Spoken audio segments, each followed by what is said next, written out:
You've entered Void of Rules, where chaos reigns and darkness consumes all. In this twisted realm where all laws have crumbled, only one rule remains, and those who break it are cast into eternal digital oblivion. The rule is simple. Subscribe. We're almost at 3,000 corrupted souls, but the Void hungers for more. Our goal is 10,000 subscribers before this year bleeds into darkness. Will you join our legion, or face the consequences of defying the Void? Now let's jump into today's story. The blood had cooled to the temperature of old coffee by the time I arrived at St. Bartholomew's. 3 bodies arranged in a perfect triangle, their hands clasped as if they'd been praying when death found them. Detective Morrison stood by the altar, smoking a cigarette that would normally get him fired, but the rules seemed different when you were staring at something that shouldn't exist. 15 years I've been working homicide, he said without looking at me. Never seen anything like this. I'm Daniel Crewe, and I used to think death was just death. 15 years behind a crime scene camera had taught me that bodies tell stories, but they're usually simple ones. Jealousy, greed, rage, human stories with human endings. I documented gang executions in Corktown, domestic violence scenes in Highland Park, drug deals gone wrong in every forgotten corner of Detroit. My camera had captured humanity's worst impulses frame by frame until I thought I'd seen everything this city could offer. This wasn't human. The burn marks on the stone walls spelled out Latin phrases I couldn't read, each letter carved deep enough to show the red brick beneath. But that wasn't what made my hands shake as I lifted my Nikon. It was the way the shadows fell wrong in the corner, where no one was standing, pooling in shapes that hurt my eyes to follow. You getting this? Morrison asked, flicking ash onto consecrated ground. I nodded and started shooting. Wide shots of the scene, close-ups of the wounds, detail work on the burn marks, standard procedure for documenting evidence. But when I raised the camera toward that wrongly shadowed corner, my viewfinder filled with impossible light. A 7th figure stood where empty space should be, tall, wrapped in radiance that my camera shouldn't have been able to capture. Its form shifted between human and something else, as if reality couldn't decide what it was looking at. When I pressed the shutter, the flash erupted like lightning, and for one terrible moment, the figure turned its head toward me. Its eyes were the colour of dying stars. I nearly dropped the camera. My hands were shaking so badly, I could barely advance the film. But I kept shooting, driven by some professional instinct that demanded I document everything, no matter how impossible. You see something? Morrison asked. I lowered the camera. The corner was empty again, just normal shadows and abandoned air. Nothing, I lied, but I could still feel those star-cold eyes watching me. 3 hours later, I stood in my darkroom watching images emerge in the developer bath like ghosts returning to haunt the living. Most shots showed the expected carnage. 3 bodies, burn marks, Morrison's tired face. Standard crime scene documentation. Then I pulled frame 17 from the fixer. The luminous figure stood clear as daylight in the corner, one impossibly long arm reaching toward my camera.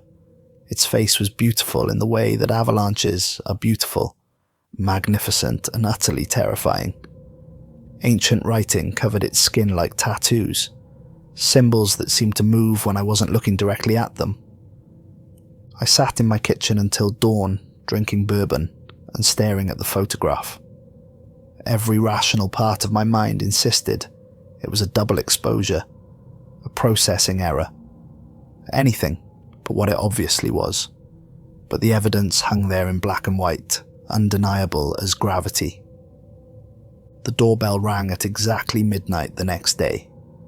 3 men in black suits stood on my porch, their faces bland as department store mannequins.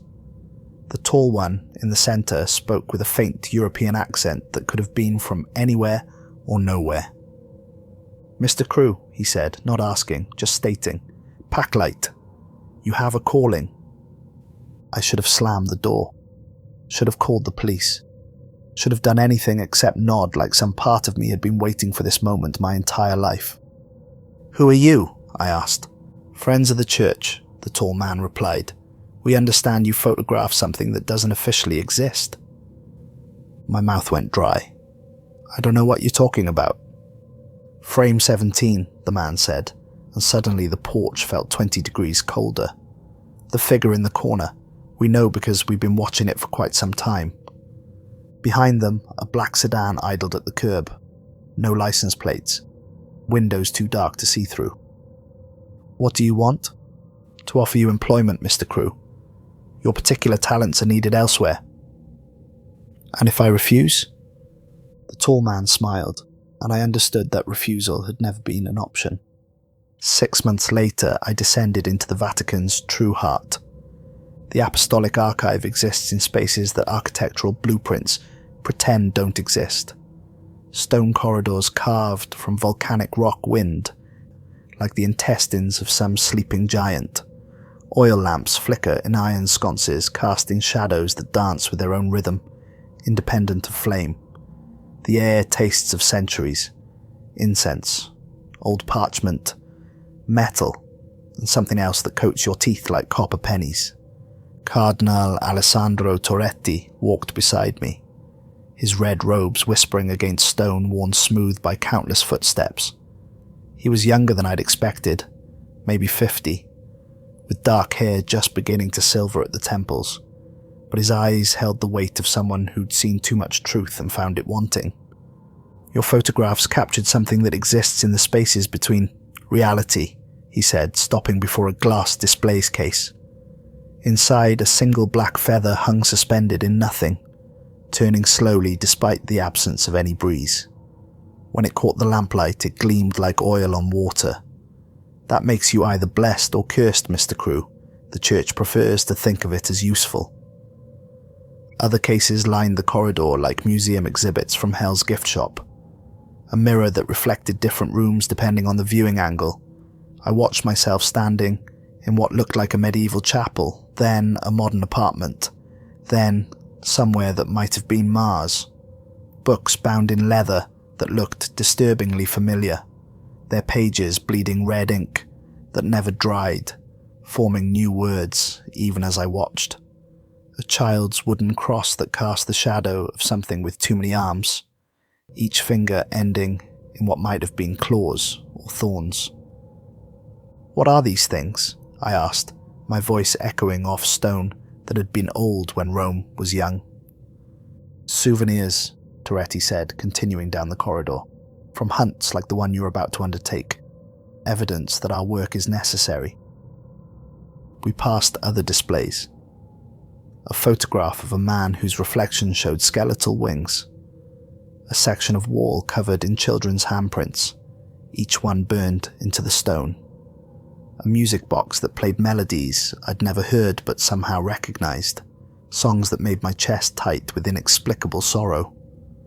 "The world is not as simple as most people believe," Torretti continued. "There are things that walk among us wearing human faces, things that feed on suffering and despair. And there are others." He paused before a case containing what looked like a perfectly normal wedding ring, except it was floating 3 inches above the velvet display surface. Others that once served heaven itself until they fell from grace. Fallen angels, not fallen, cast out. There's a difference, though the result is often the same. His smile was winter cold. They wander our world now, some seeking redemption, others revenge, all of them dangerous in their own way. The branding chamber lay at the corridor's end, through a door marked with symbols that made my eyes water. The room beyond was carved from a single block of stone that predated Rome, predated Christianity, maybe predated civilization itself. Ancient markings covered every surface, not Latin, but something older that seemed to shift and writhe when I wasn't looking directly at them. They made my skull ache and my vision blur. 4 priests in crimson robes waited around a wooden chair that had seen too much use. The wood was dark with old stains, and iron shackles hung from its arms, polished smooth by generations of struggling wrists. At the room's centre, a brazier burned with flames that gave no warmth, their light casting everything in shades of amber and shadow that made the carved symbols seem almost alive. "Please sit," Toretti said. The word please was a courtesy. Something in his voice made resistance impossible, as if the air itself had become thick as honey, compelling obedience through physical force. I found myself walking forward, my legs moving without conscious command, drawn by invisible strings. The shackles closed around my wrists with a sound like breaking bones. The metal was ice cold despite the brazier's proximity, and I could feel it drawing heat from my skin, leaving my fingers numb and clumsy. "The church has many enemies, Mr. Crewe," Toretti said, lifting a silver brand from the flames. Its tip glowed with symbols that shifted and changed, refusing to hold a single form. Looking at them was like trying to focus on something at the bottom of a lake, possible for a moment, then gone. Some wear human faces and use human methods. Others employ approaches that defy earthly understanding. All must be found. All must be stopped. "What does that have to do with me?" Toretti smiled, and for the first time since entering this place, I felt genuine terror. It wasn't the smile of a man of God. It was the smile of someone who had stared into the abyss long enough to forget which side he was supposed to be on. Everything. The brand touched my left forearm, and reality exploded. Pain isn't adequate to describe what happened next. Pain is stubbing your toe or breaking a bone, finite, comprehensible suffering with clear beginning and end.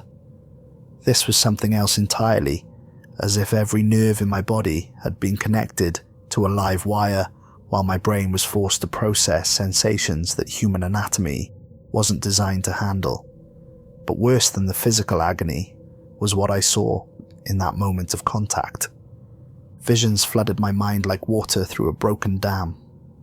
Angels falling, not in rebellion but in sorrow, cast out for asking questions heaven couldn't answer. Why must children suffer for the sins of their parents? Why do the innocent perish while the wicked prosper? What if mercy matters more than justice? What if love is stronger than law? I saw them tumbling through void and darkness, their wings torn by winds that existed between dimensions, their songs silenced by the weight of divine rejection. And I saw what happened next, how they landed in our world like broken birds, struggling to remember their names, their purpose, their former glory. Some went mad from the loss, others hardened into something bitter and dangerous. A few retained enough compassion to try protecting the very humans who feared them. The brand lifted, leaving behind marks that pulsed with silver fire. The symbols weren't just burned into my skin, they lived there now, writhing beneath the surface like luminous parasites. I could feel them rewriting something fundamental inside me, changing my cellular structure one molecule at a time, turning me into something that was no longer entirely human.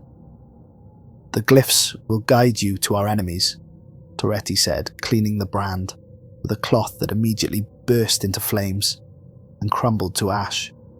"They will compel you to complete your missions without question or hesitation.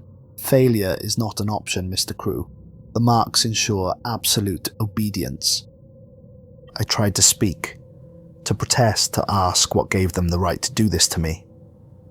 But the words died in my throat, crushed by a weight I couldn't see or understand. The compulsion was already taking hold, making defiance not just difficult but literally unthinkable. "What happens when I find them?" "You harvest them." Toretti's smile never wavered. Their power, their essence, their very being, it all flows into the marks. Each victory makes you stronger, more capable. Each success serves the greater good of humanity. One of the robed priests stepped forward, offering Toretti a leather folder. Inside were photographs, documents, maps marked with red ink. "Your first assignment," Toretti said, handing me the folder. "A fishing village on the Italian coast. Children have been disappearing, aging backwards during full moons. The locals speak of a tall figure in an abandoned lighthouse who appears whenever tragedy threatens their community." I opened the folder with hands that still shook from the branding. Photographs showed a small harbour town surrounded by cliffs, its buildings weathered by salt air and time. But there was something wrong with the pictures, shadows that fell at impossible angles, reflections in windows that showed different skies. "This figure," I managed to ask, "what is it?" "One of heaven's failures," Toretti replied. "Cast out for refusing direct orders during the Great Flood, it's been hiding among humans for millennia, interfering with divine will." His eyes hardened. "That interference ends now." That night, alone in a Vatican cell that masqueraded as a guest room, I examined the brands by candlelight.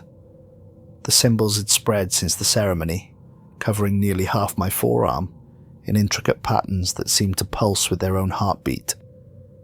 When I touched them, whispers filled my mind.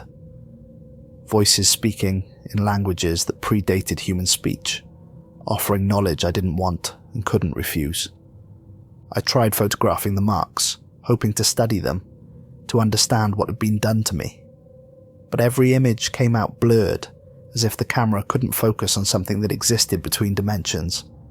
Only in the final shot did I catch a clear image, and what I saw made my blood freeze. The brands were moving, growing, reaching toward my heart like silver vines. I dreamed that night of falling through the endless darkness, my camera clutched in hands that were no longer entirely my own. In the dream, I photographed my own descent, documenting my transformation from human to something else. When I woke, there were new symbols on my arm that hadn't been there before. 3 days later, I stood on a harbour dock in Borgo Irizzo, a fishing village where the Mediterranean met the Italian coast, in a marriage of salt and stone. The morning sun painted the water gold, but beneath the beauty lay something wrong. The air tasted of dead fish and flowers, and every shadow seemed deeper than it should be. The marks on my arm burned like fresh brands as I approached the lighthouse that dominated the harbour's eastern point. Built from stones black as midnight, it rose from rocky foundations like an accusatory finger pointed at heaven. No light shone from its peak, but something waited inside. The brands knew it, responding to its presence with painful heat that made my skin feel like it was cooking from within. Local fishermen had told me stories in broken English mixed with rapid Italian, their weather-beaten faces creased with worry and something deeper, protective fear. Children aging backwards during full moons, their memories fading until they spoke only in infant babble. Boats returning, with empty nets and traumatized crews who refused to speak of what they'd seen beneath the waves. And always, the tall figure in the lighthouse who appeared whenever tragedy threatened their small community. "He keeps the darkness away," an old man named Giuseppe had whispered, crossing himself repeatedly, with hands that shook from more than age. "My grandson, he was going to drown last summer, fell from the pier during a storm. But the tall one, he pulled the boy from the water, breathed life back into his lungs. Without him, the things from the deep would come for us all." "What things?" I'd asked. Giuseppe had looked out at the peaceful morning harbour, but his eyes saw something else entirely. Things with too many teeth. Things that sing lullabies in dead languages. Things that remember when this coast was part of something else. Somewhere else. Now climbing the lighthouse's spiral stairs, I felt each step echo in the hollow cylinder like a funeral drum. The brand's heat increased with every level, until I could smell my own skin cooking beneath the symbols. Halfway up, I stopped to catch my breath and noticed something that made my photographer's eye focus with professional interest. The stairs weren't worn equally. Most showed the expected erosion from centuries of use, but every 13th step was pristine, as if no foot had ever touched it. I knelt and ran my fingers over the unmarked stone, feeling a cold that had nothing to do with temperature. At the top, I found a room that defied architectural logic. The circular chamber was larger inside than the lighthouse's external dimensions allowed, its walls curving in directions my eyes couldn't follow. Windows faced every direction simultaneously, each showing a different view, some of the harbour below, others of places that might have been other worlds entirely. Through one window, I saw Borgo Erizzo, as it must have looked 1,000 years ago, its harbour filled with ships that flew banners I didn't recognise. Through another, the village was ruins overtaken by jungle, its buildings crushed by trees that glowed with bioluminescent fruit. He stood at the room's centre, 7 feet tall and beautiful in the way that broken things sometimes are. His clothes were soaked with seawater that never dried, each droplet catching the strange light like liquid diamonds. His hair hung in dark tangles around a face carved from sorrow itself. High cheekbones, lips that looked like they'd forgotten how to smile, skin pale as deep ocean foam. When he turned toward me, I saw eyes the colour of deep ocean trenches, ancient and patient and infinitely sad. "You've come to harvest me," he said, his voice carrying the sound of waves against stone. "I can smell their marks on you, silver fire and stolen prayers." "I don't want to," I heard myself say, surprised by the honesty. The compulsion hadn't forced those words. They came from some part of me that was still human. But I can't stop myself. "I know." He smiled, and it was the saddest thing I'd ever seen, like watching the sunset for the last time. "My name is Raguel. I was the angel of divine justice, cast out for refusing to punish children for their parents' sins." The brands pulsed, trying to compel me forward, but Raguel raised one hand, and the compulsion paused like a held breath. For the first time since the branding, my mind was my own. "Do you know what they told me to do during the Great Flood?" he continued, moving to one of the impossible windows. Through it, I could see ancient waters rising over a world I didn't recognize. Drown the innocent with the guilty. Let children pay for crimes they never committed, never even witnessed. Watch babies sink beneath the waves because their parents had forgotten how to love. His voice carried the weight of millennia, each word measured and precise. I refused, said that justice without mercy isn't justice at all. It's just cruelty wearing a crown. So they cast me here to this place between places, to watch humanity struggle with the same questions that got me exiled. The children in the village. Age backwards during the full moon, yes, but not from any curse. Raguel gestured toward the windows, and suddenly I could see what he saw. Probability threads spreading out from each person like spider silk, showing potential futures in crystalline detail. I spare them visions of their own deaths. Better to be young and ignorant than old and terrified. Through the windows I watched the village children playing in the harbour, their laughter carrying on salt wind. But overlaid on that innocent scene were other images. The same children as adults, dying in car accidents, succumbing to diseases, aging into loneliness and regret. Raguel was editing their awareness, giving them childhood's blissful ignorance of mortality. "The Vatican calls that interference," I said. "The Vatican calls many things interference, mercy, compassion, love." Raguel's laugh was bitter as winter wind. They've forgotten that justice and mercy aren't opposites. They're dance partners. The brands resumed their burning, and I felt my mouth opening against my will, speaking words in Latin that I didn't recognize but somehow understood.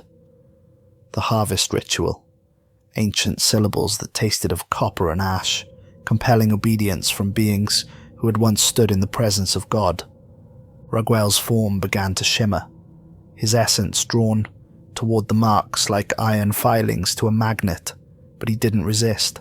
Instead, he stepped closer, placing one cool hand on my burning forehead. "Remember this moment," he said as his light began flowing into my skin. "When you understand what you truly serve, remember that you had a choice. We all did." The silver fire consumed him, and suddenly I was alone in the lighthouse, the brands now covering 3/4 of my forearm. But I wasn't just carrying new symbols. I was carrying Raguel's memories, his knowledge, his accumulated centuries of pain and wisdom. I could see death approaching everyone I met, written in their eyes like appointment schedules. Every person carried their mortality like a weight, visible to my transformed vision, and in my own reflection in the lighthouse windows, I saw the date circled in red. 6 months.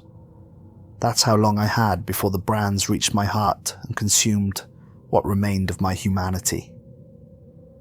The second hunt took me to Austria, to a monastery called Kloster der Stillen Sünden, the cloister of silent sins, built into a mountainside above a valley that never saw full sunlight. It perched on rock foundations like a stone vulture waiting for carrion.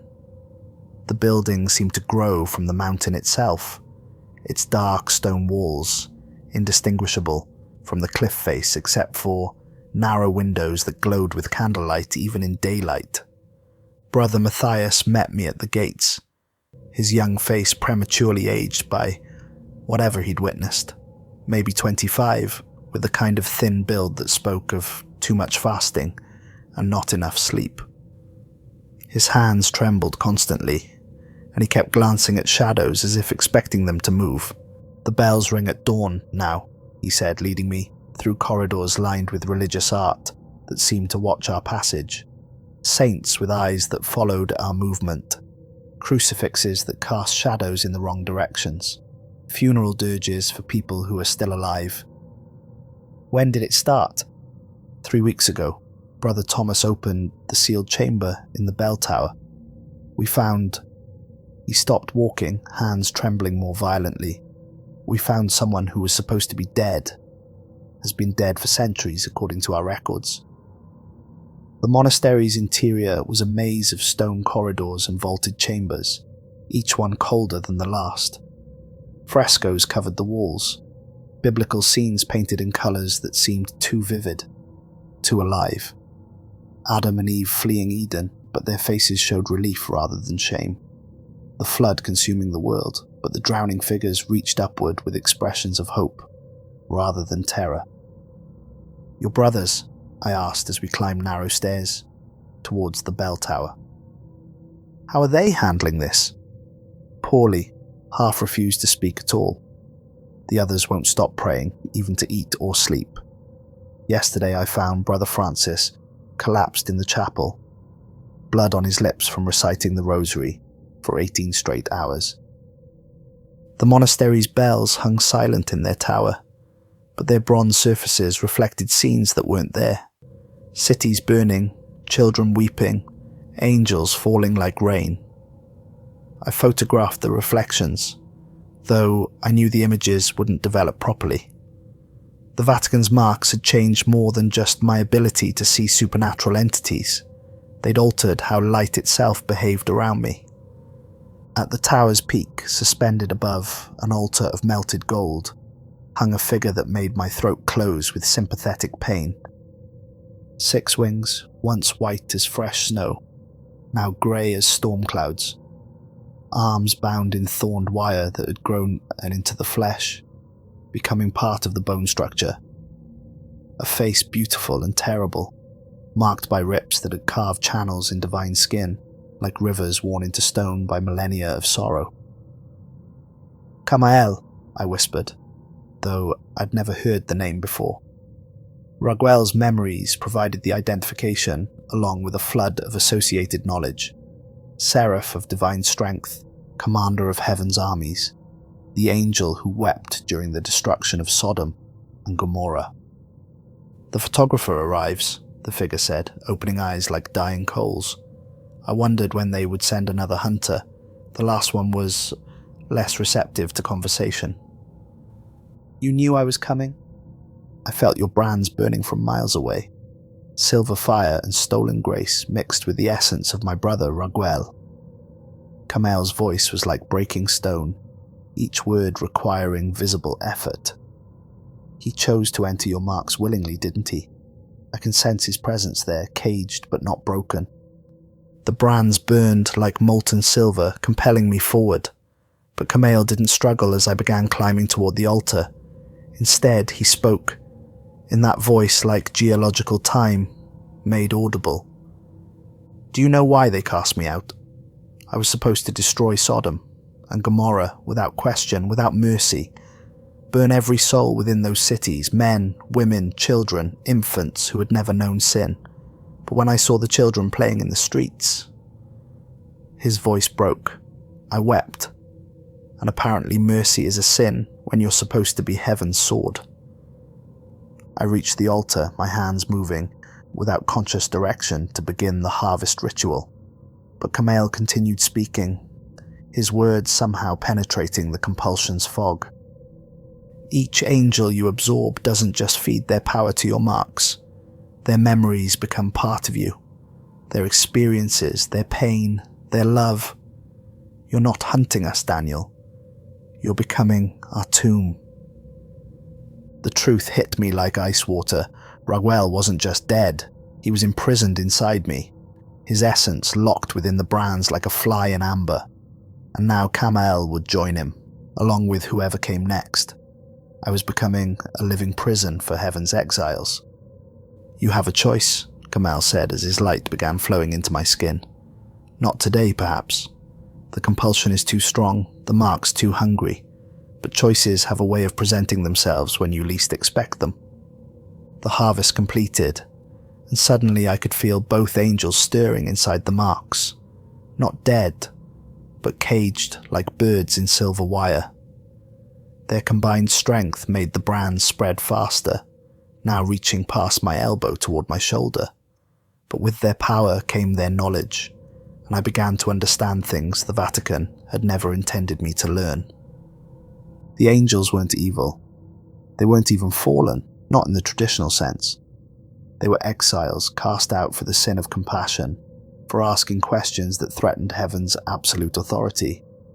And the Vatican wasn't saving humanity from them. It was harvesting them, using me as a collection device to power their own supernatural arsenal. That night, in a monastery cell that smelled of old stone and older prayers, I dreamed of wings made from starlight and chains forged from crystallized tears. In the dream, Raguel and Kamel stood beside my bed, their forms translucent but real. "The next one will be different," Raguel said, "stronger, more dangerous."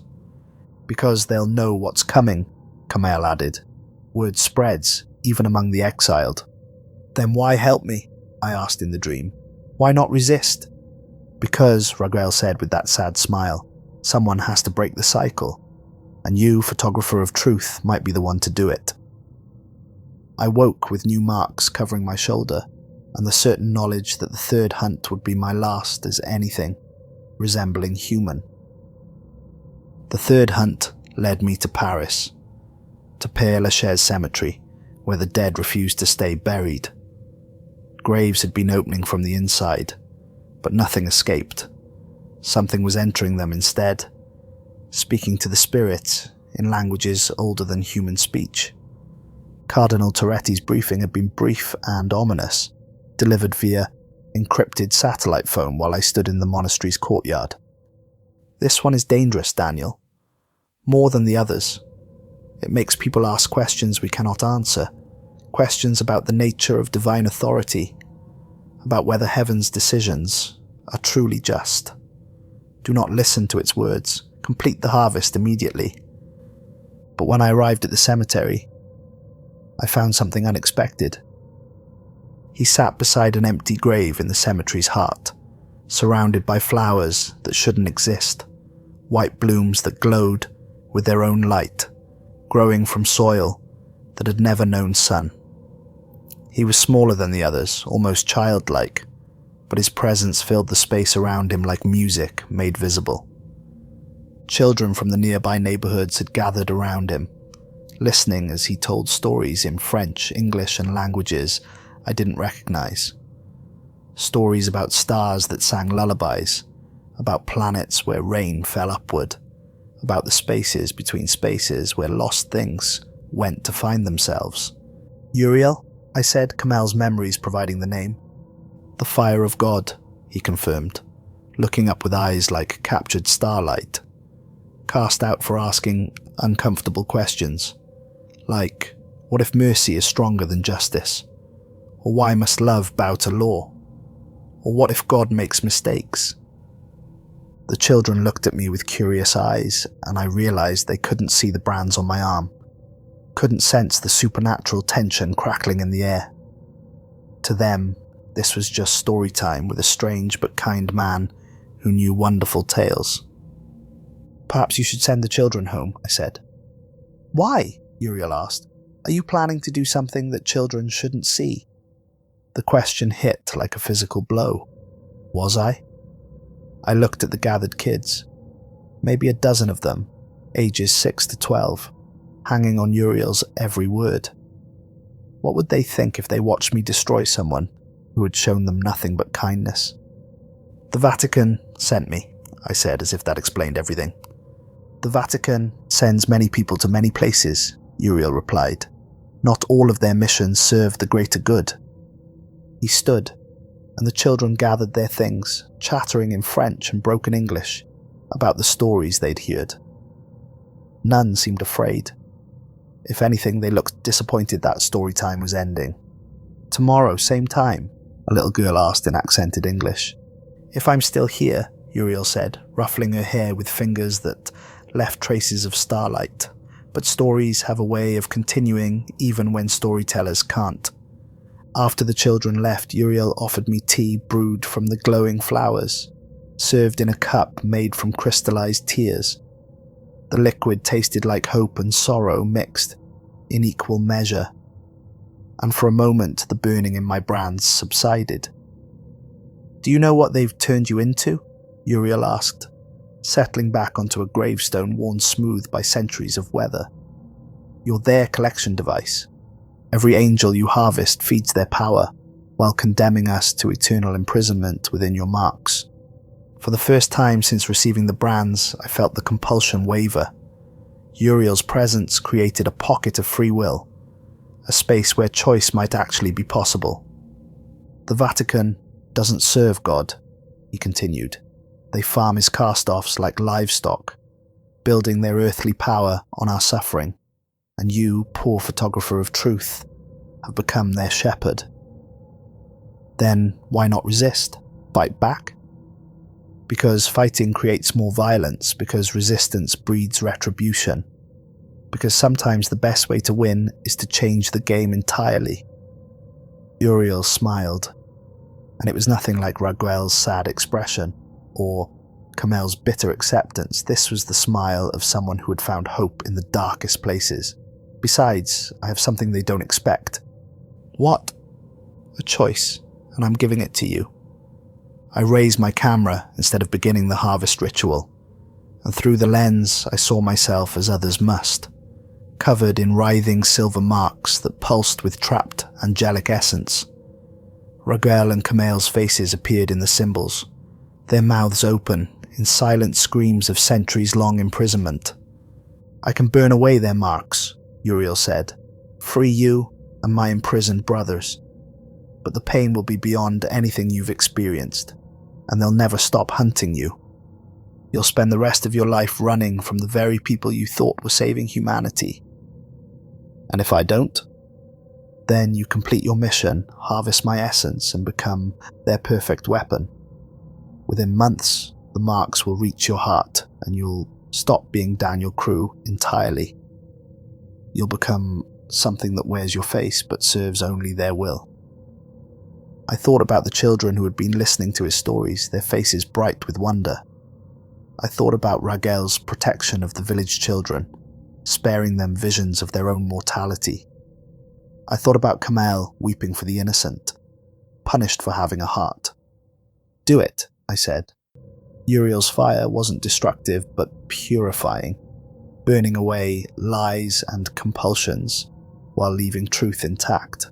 As the Vatican's brands dissolved, I experienced every moment of agony the trapped angels had endured, millennia of imprisonment, of being used as batteries for earthly ambition, of watching humanity stumble toward the same mistakes that had destroyed civilizations before. But along with the pain came something else, their memories, freely shared rather than stolen. Raguel's deep well of justice tempered by mercy. Kamel's strength refined by compassion, and something new from Uriel, hope that transcended despair, faith that love could triumph over law. When the fire faded, different marks appeared on my skin, scars freely chosen, marking me as an ally rather than a captor. Raguel and Kamel stood beside Uriel, their forms translucent but real, finally free from their silver prison. Now you have a choice, Uriel said. Every choice you've ever made. That's when Cardinal Torretti arrived with his private army. The custodes sancti emerged from the cemetery's shadows like spilled oil, their black tactical gear marked with symbols that made the air itself recoil. They carried weapons I'd never seen before, guns that fired bullets blessed with stolen angel blood, blessed by corrupted priests who had forgotten the difference between holy and profane. The bullets were designed to wound divine beings, to cause pain that would last beyond death itself. You were never meant to awaken, Daniel, Torretti said, his calm facade finally cracking to reveal something hungry and desperate underneath. The brands were designed to make free will impossible. Consciousness was supposed to fade gradually, replaced by perfect obedience. He gestured to his soldiers, and they spread out among the graves with military precision. But these weren't normal Vatican guards. Their eyes reflected light like mirrors, and when they moved, shadows followed a half-second behind, as if reality couldn't keep up with their motion. What are they? I asked. Enhanced, Torretti replied. Previous hunters who served faithfully until their brands consume them entirely. They make excellent soldiers, all the power of harvested angels, none of the inconvenient free will. The truth hit me like a sledgehammer. These weren't just guards, they were what I would have become. Empty shells animated by stolen divine essence, their humanity burned away to make room for perfect obedience. I was the 7th hunter in a century, I said. The 7th successful hunter, Torretti corrected. There have been many more, but most broke under the strain. Some went insane. Others killed themselves rather than complete their missions. You've been our greatest success story, until now. He revealed the truth with the casual cruelty of someone explaining arithmetic. The Vatican had been perfecting their angel harvesting operation for generations, each failure teaching them how to better break their next recruit. The hunters weren't heroes. They were test subjects in a centuries-long experiment in enslaving heaven's exiles.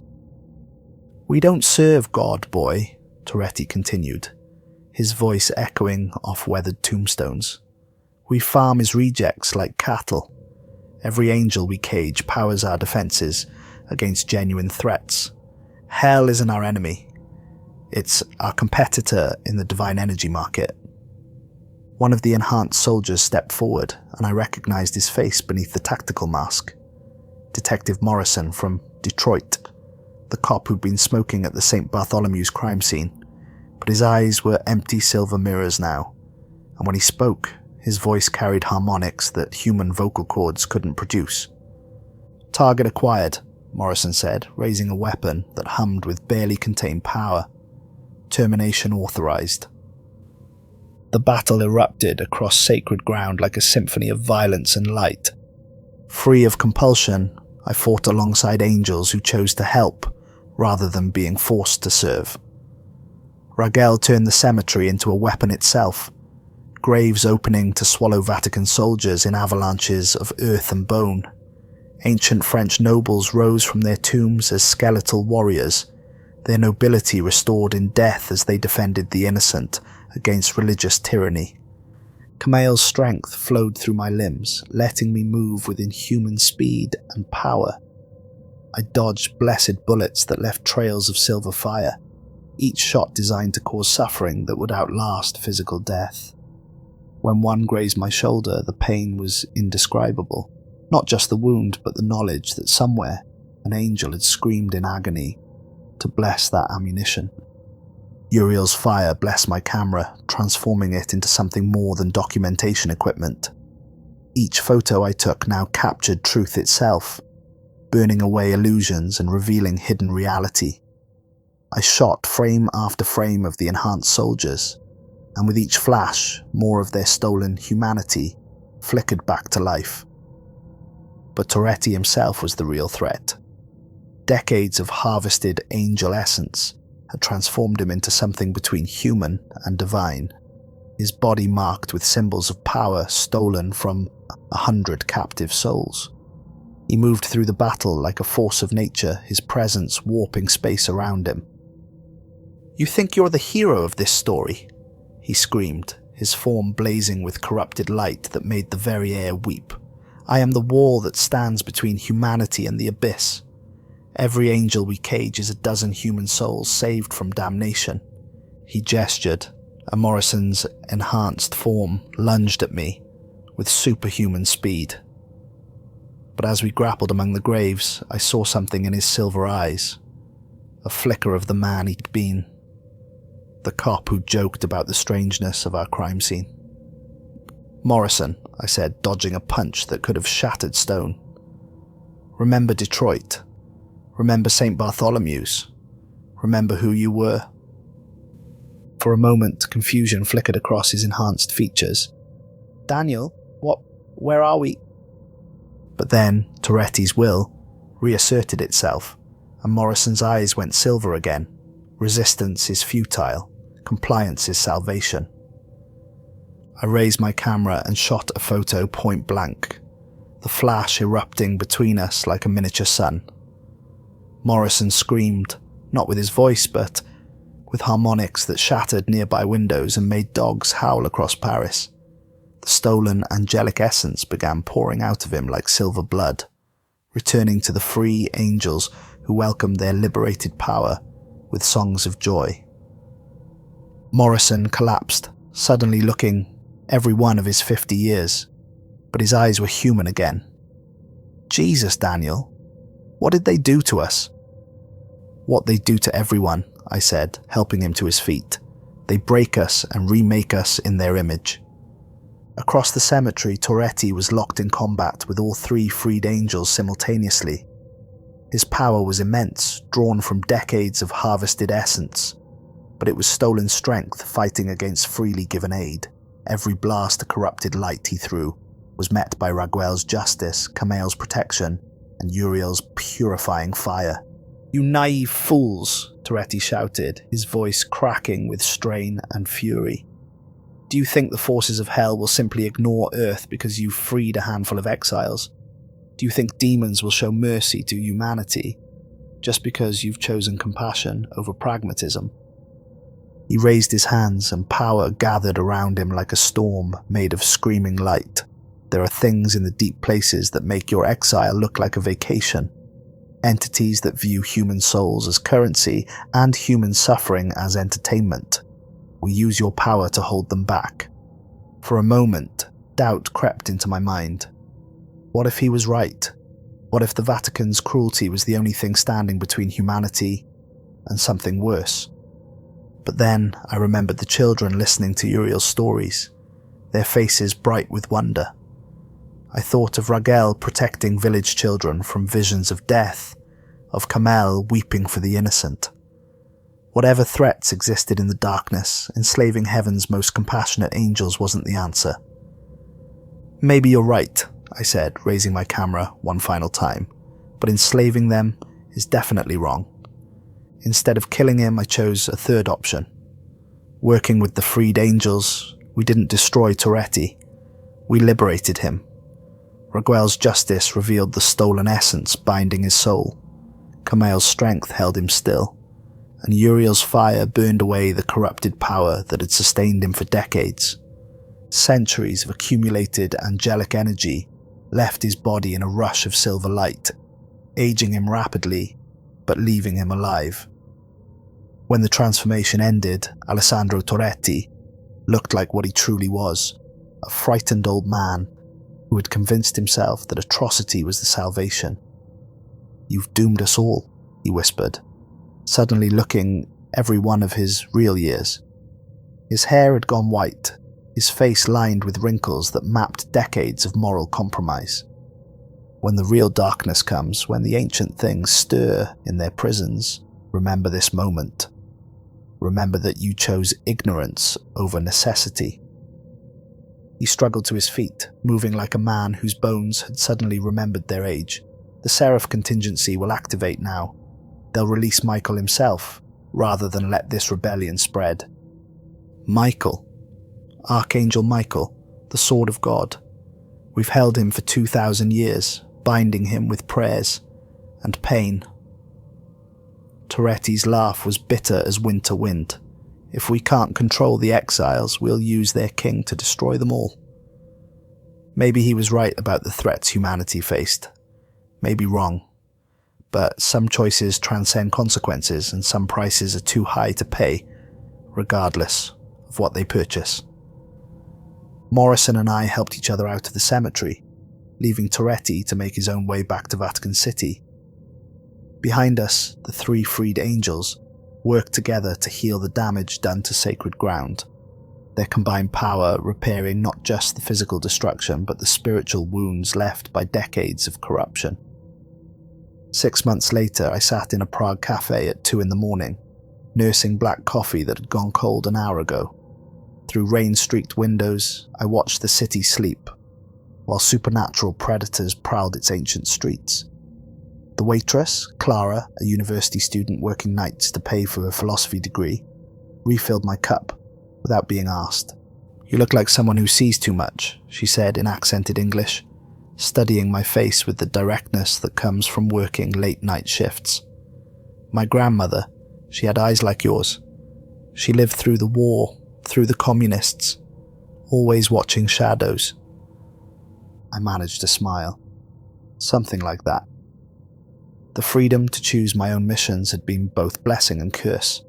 Without the Vatican's intelligence network, finding targets required weeks of careful investigation, building networks of contacts, learning to distinguish between urban legends and genuine threats. Prague had taken me 3 months to understand. Its layers of history, its hidden communities, the way supernatural energy flowed through ley lines that predated Christianity. But tonight, I finally had a target.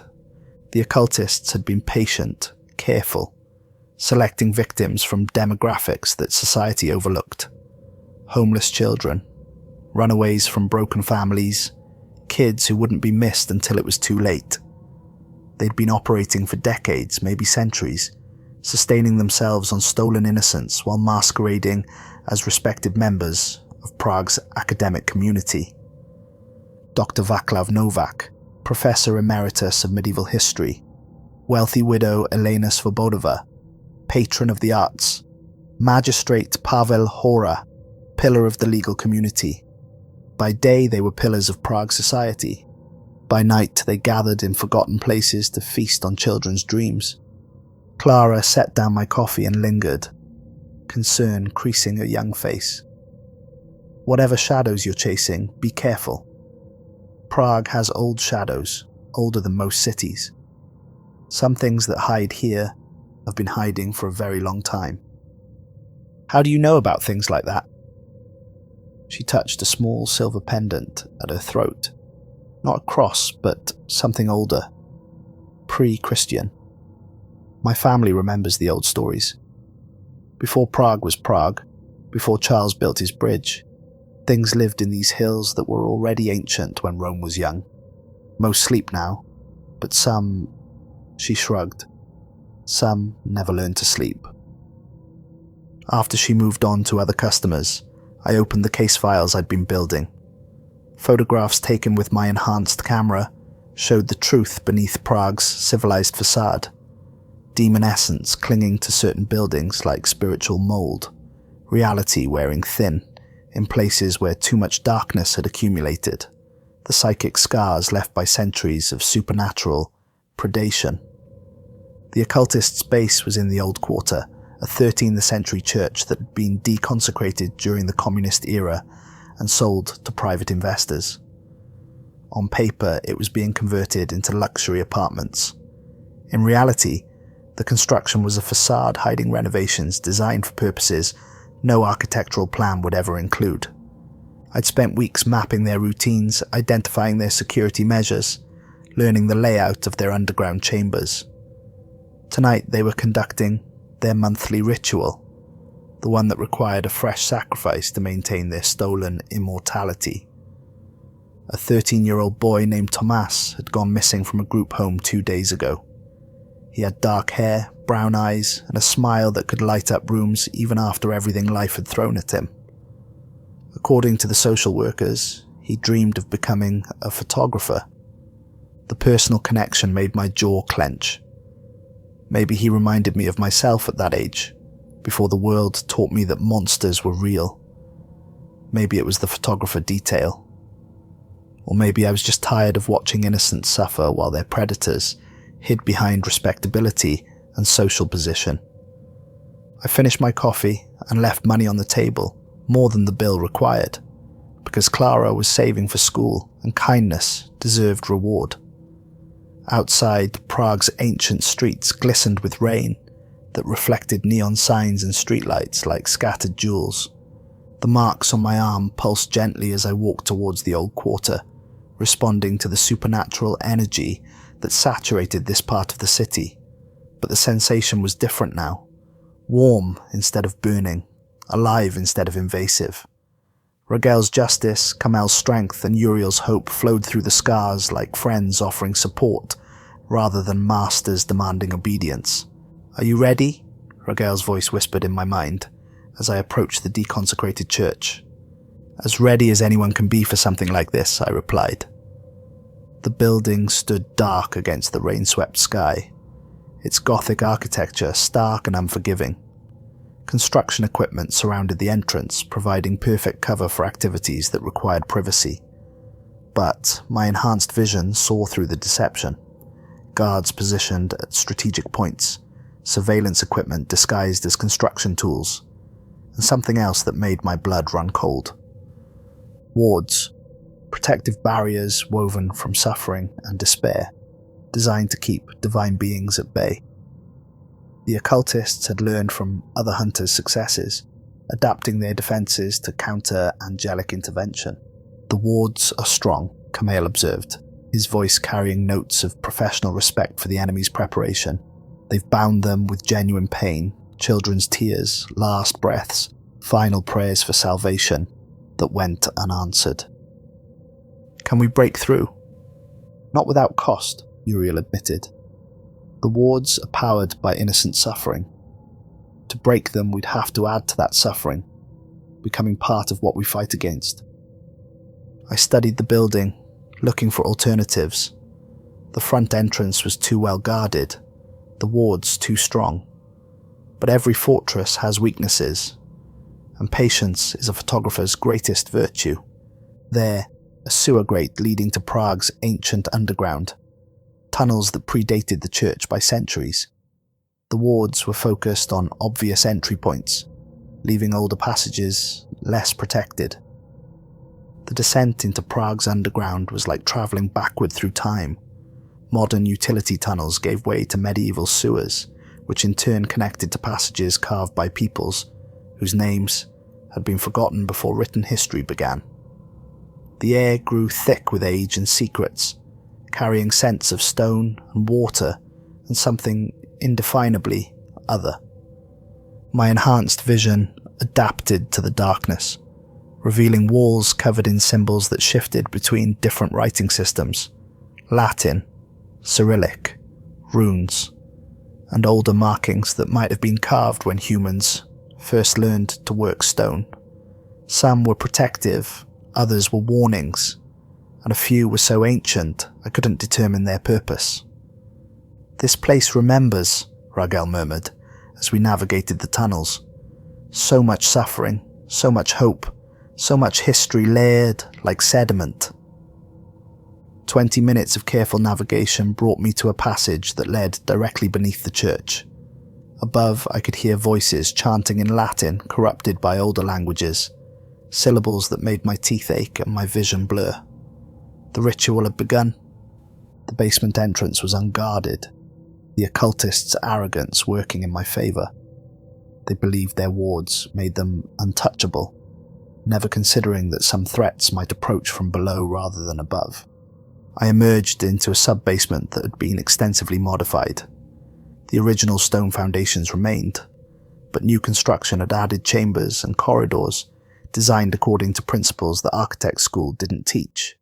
The geometry was subtly wrong, with angles that created optical illusions and corners that seemed to fold in on themselves. Through reinforced doors, I could see into the main ritual chamber. Candles arranged in patterns that hurt to perceive directly cast dancing shadows on walls, covered in symbols that seemed to move when I wasn't looking at them. At the centre of their carefully constructed geometry, a small form lay bound and still on an altar carved from a single piece of black stone. Tomas. Alive but unconscious, his young face peaceful despite the horror surrounding him. He looked even younger than his 13 years, thin from inadequate nutrition but somehow maintaining that essential spark that marked him as worth saving. The occultists chanted around him, not just the 3 I'd identified, but 6 others I hadn't known about. They wore robes made from materials I didn't want to identify, and when they raised their hands to invoke whatever power they served, I saw fingers that ended in bone rather than flesh. They'd been feeding on innocence so long that their humanity was visibly deteriorating. Their leader, Dr. Novak, held a ceremonial dagger that gleamed with more than reflected light. The blade was forged from meteoric iron and blessed with curses spoken in languages that predated human civilization. When it cut flesh, it wouldn't just take blood. It would harvest the victim's life force, their hopes and dreams, and untapped potential. "The vessel is prepared," Novak intoned, his academic voice carrying harmonics that made my bones ache. "The essence flows freely. Tonight we feast on stolen years and purchase another century of borrowed time." I'd seen enough. The door exploded inward under Kamel's strength, and I burst into the ritual chamber with divine fire blazing from my scars.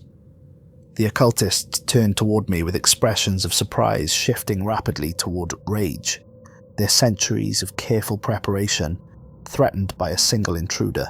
"Impossible," Elena Svobodova hissed, her cultured voice distorting into something that belonged in no human throat. "The wards should have..." "Your wards protect against angels," I said, raising my camera. "But I'm just a photographer with friends." The first flash erupted like a miniature sun, and the purifying light made them shriek and recoil. Uriel's fire revealed their true forms. Humans so corrupted by demon essence that they barely qualified as human anymore. Skin like parchment stretched over bones that were the wrong shape. Eyes that reflected light like mirrors. Teeth that belonged in something that hunted in deep ocean trenches. But these weren't mindless monsters. They were intelligent, experienced, and desperate.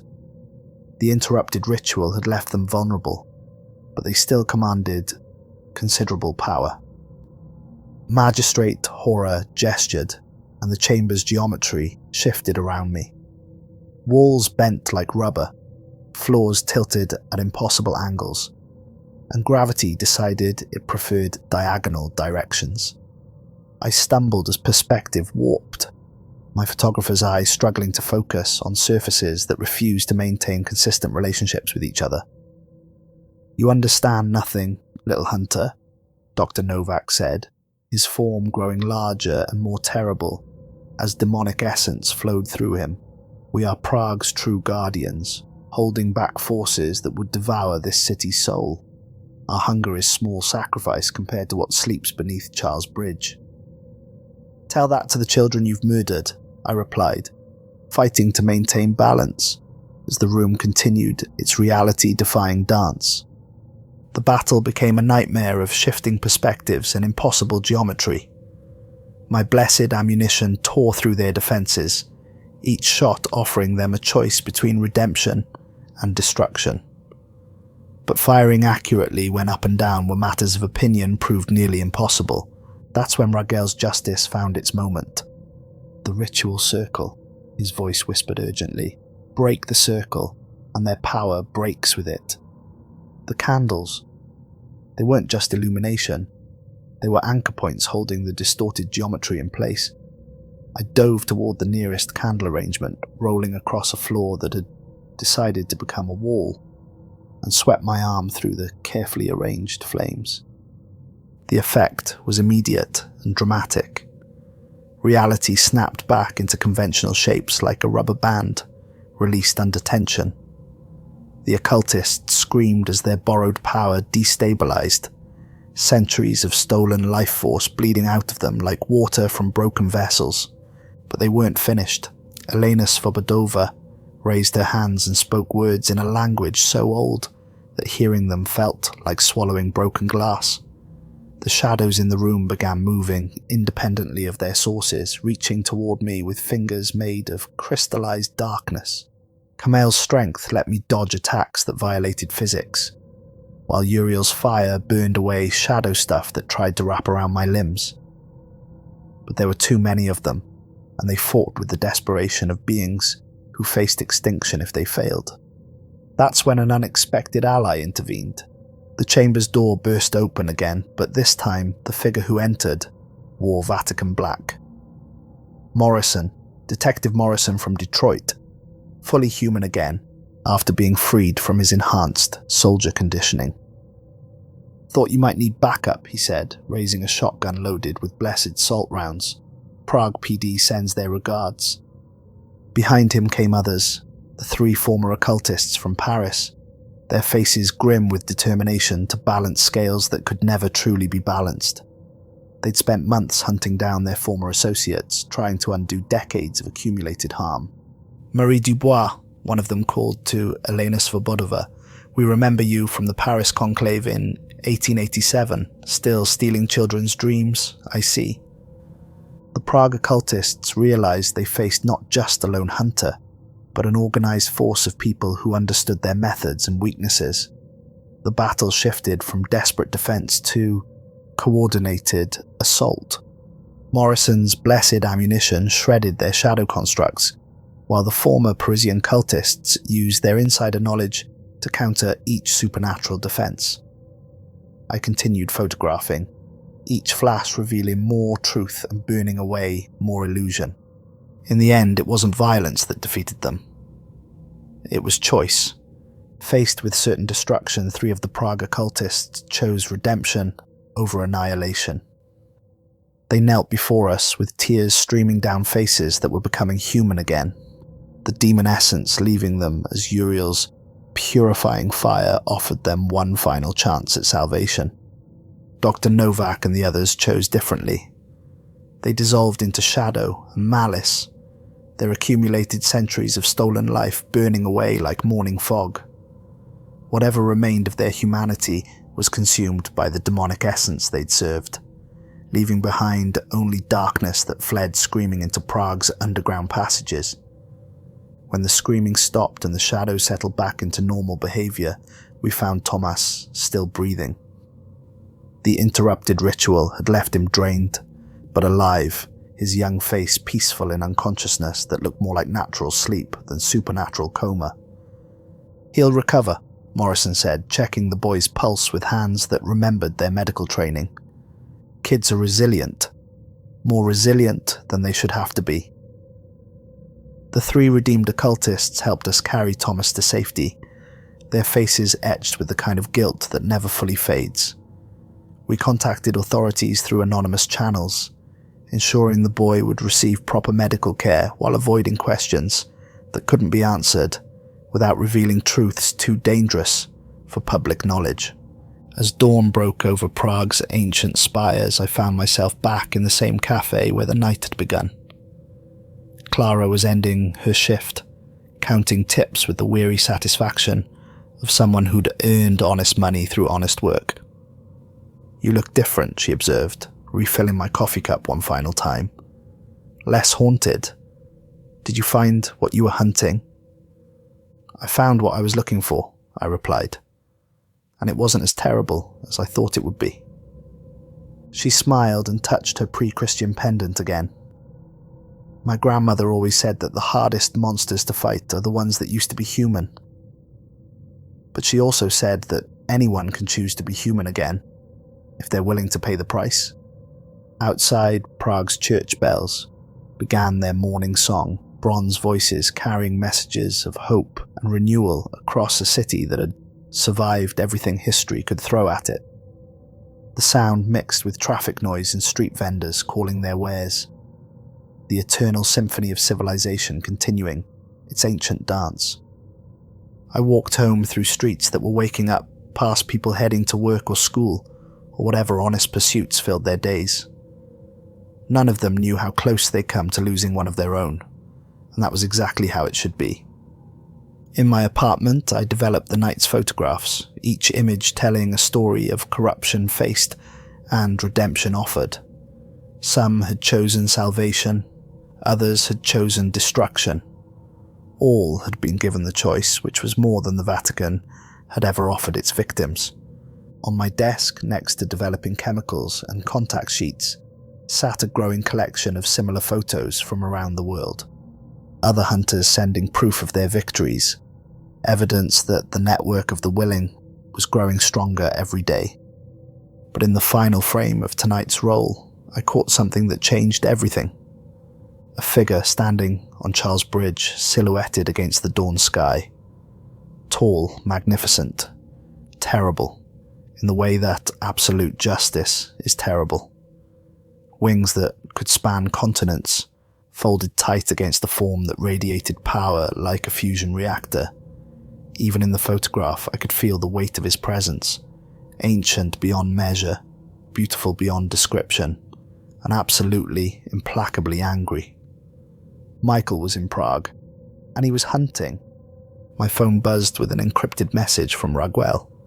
"He's found us. The real war starts now. Are you ready?"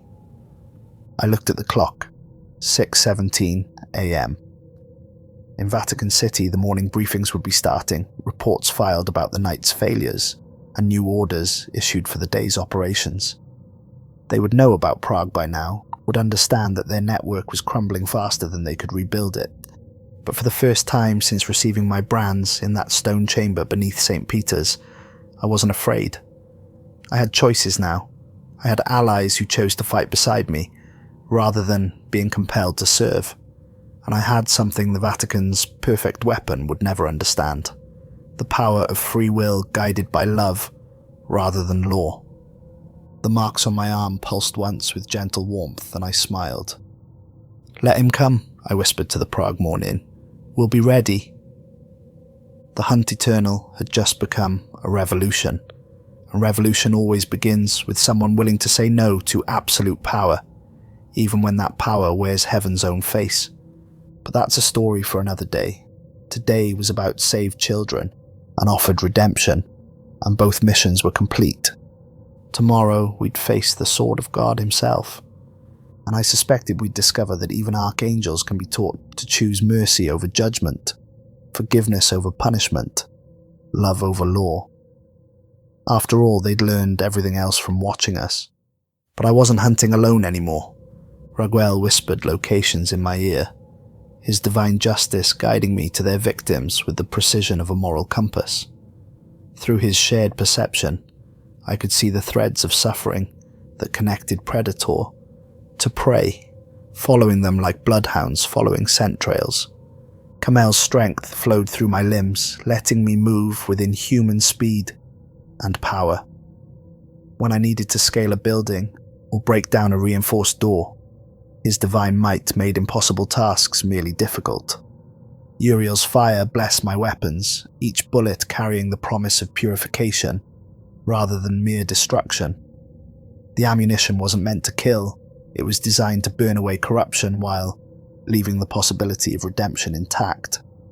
Other hunters worked across the globe now, some freed by angel intervention, others breaking free through their own choices, a few who had never been fully broken by their brands in the first place.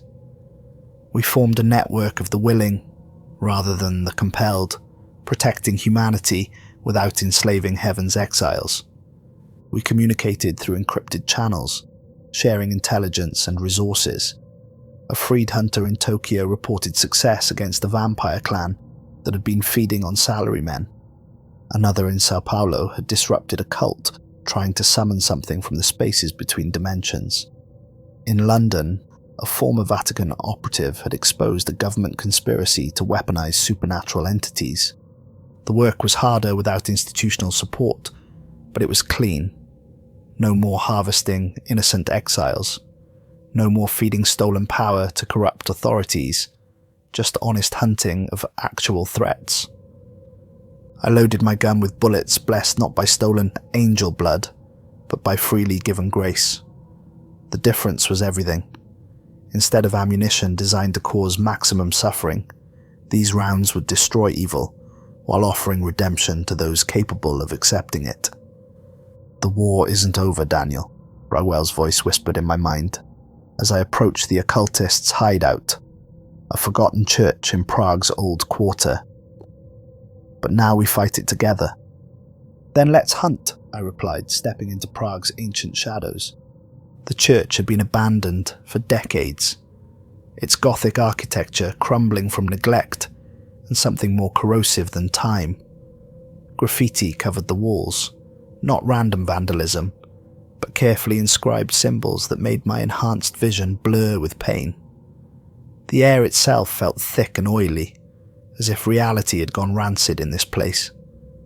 Through broken stained glass windows, I could see candles arranged in patterns that hurt to perceive directly.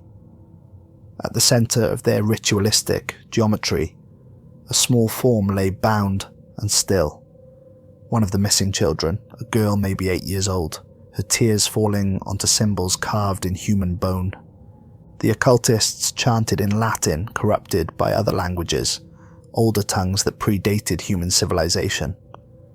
Their leader wore robes made from flayed skin, and when he raised his hands to begin the sacrifice, I saw fingers that ended in bone rather than flesh.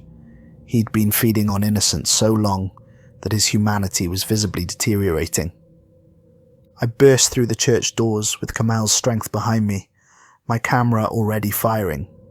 Each flash revealed more of their true forms. Humans so corrupted by demon essence that they barely qualified as human anymore. The purifying light made them shriek and recoil, their stolen immortality burning away like morning fog. The battle was brief, but intense. These weren't enhanced Vatican soldiers. They were ordinary humans who had sold their souls for power. And that power came with obvious weaknesses. Uriel's blessed ammunition tore through their defenses, each shot offering them a choice between redemption and destruction. Most chose destruction.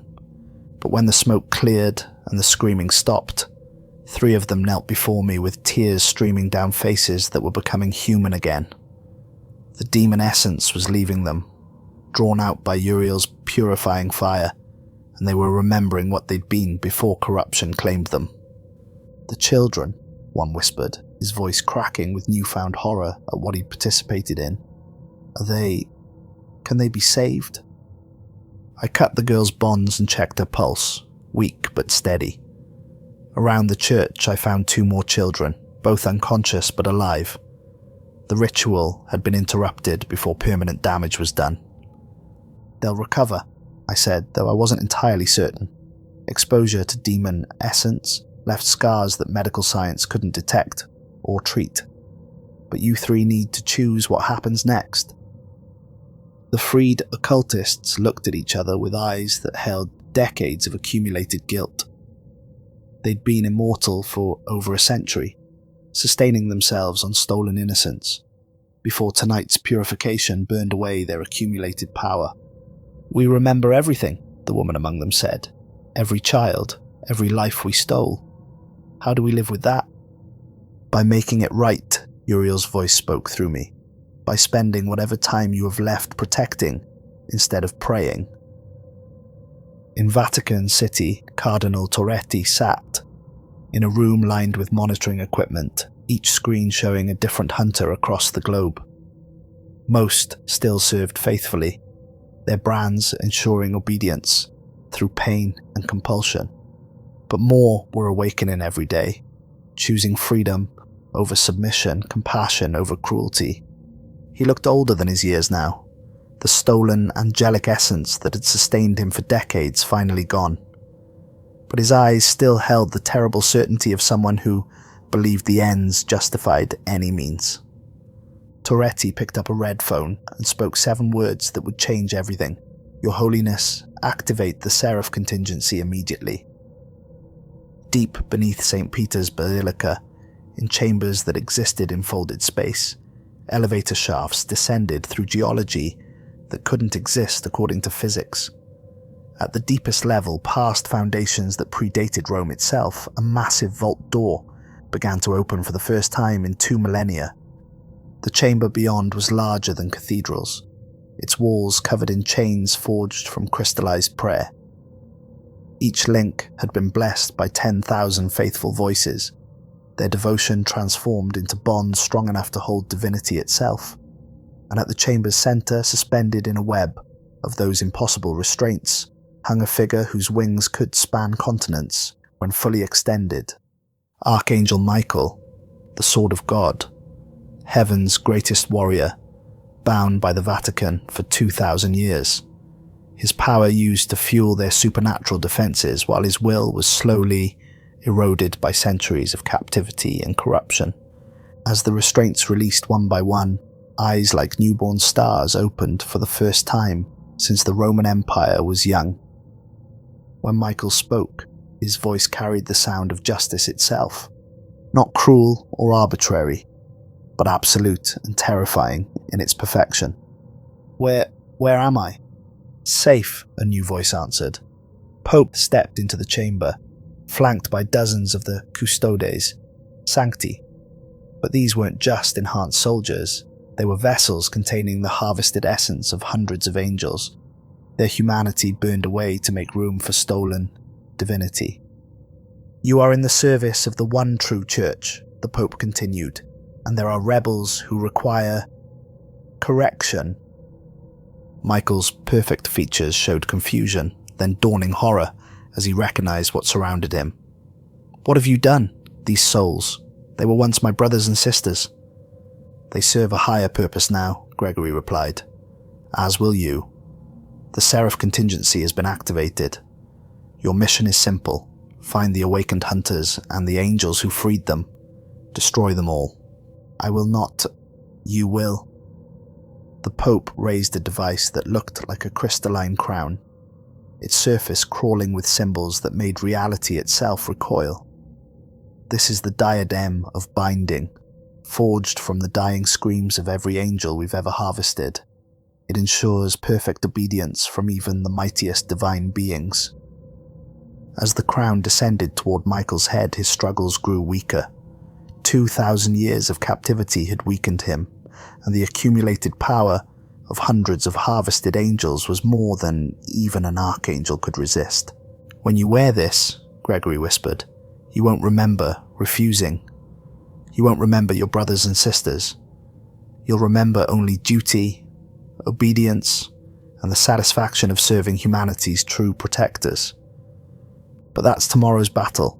Tonight I had children to save and monsters to stop. The 3 former occultists helped me carry the rescued kids to safety, their faces etched with the kind of guilt that never fully fades.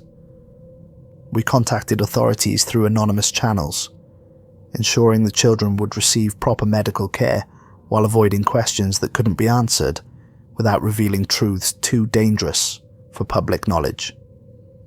"What happens to us now?" the woman asked, as we prepared to part ways. "Now you choose," I said. "Every day, every moment." You can spend whatever time you have left trying to balance the scales, or you can let guilt consume you. But choose knowing that redemption is possible for anyone willing to work for it. They nodded and disappeared into Prague's ancient streets, 3 souls carrying centuries of accumulated sin, but finally free to choose their own paths toward atonement. I walked home through streets that slept peacefully, unaware of the war being fought for their souls. In my apartment, I developed the night's photographs, each image telling a story of corruption purified and innocence protected. On my desk, next to developing chemicals and contact sheets, sat a collection of similar photos from around the world. Other hunters sending proof of their victories, evidence that the network of the willing was growing stronger every day. But in the final frame of tonight's roll, I caught something that made my blood freeze. A figure in the shadows outside the church, watching our battle with eyes like dying stars. Tall, magnificent, terrible, in the way that justice itself is terrible. Wings that could span continents, folded tight against a form that radiated power like a nuclear reactor radiates heat. Michael was awake, and he was hunting. I looked at the clock, 3:33 a.m. In Vatican City, it would be dawn, the traditional time for new crusades to begin. My phone buzzed with an encrypted message from Raguel. The real war starts now. Are you ready? I loaded fresh film into my camera and checked my blessed ammunition, one final time. The hunt eternal was about to become something else entirely. Not just a war between hunters and prey, but a battle for the very soul of divine justice itself. Outside my window, Prague's church bells began to ring, their bronze voices carrying a message I couldn't understand but felt in my bones. Somewhere in the distance, wings like thunder beat against ancient air, and I knew that everything we'd fought for was about to be tested against the sword of God himself. But for the first time since receiving my brands in that Vatican chamber, I wasn't afraid. I had choices now. I had allies who chose to fight beside me, rather than being compelled to serve. And I had something the Vatican's perfect weapon would never understand. The power of free will guided by love, rather than law. The marks on my arm pulsed once with silver fire, and I smiled. "Let them come," I whispered to the Prague dawn. "We'll be ready." The hunt eternal had just become a revolution, and revolution always begins with someone willing to say no to absolute power, even when that power wears heaven's own face. But that's a story for another night. Tonight had been about saving children and stopping monsters, and both missions were complete. Tomorrow we'd face the sword of God himself, and I suspected we'd discover that even angels can be taught to choose freedom over obedience, mercy over law, love over fear. After all, they'd learned it from us.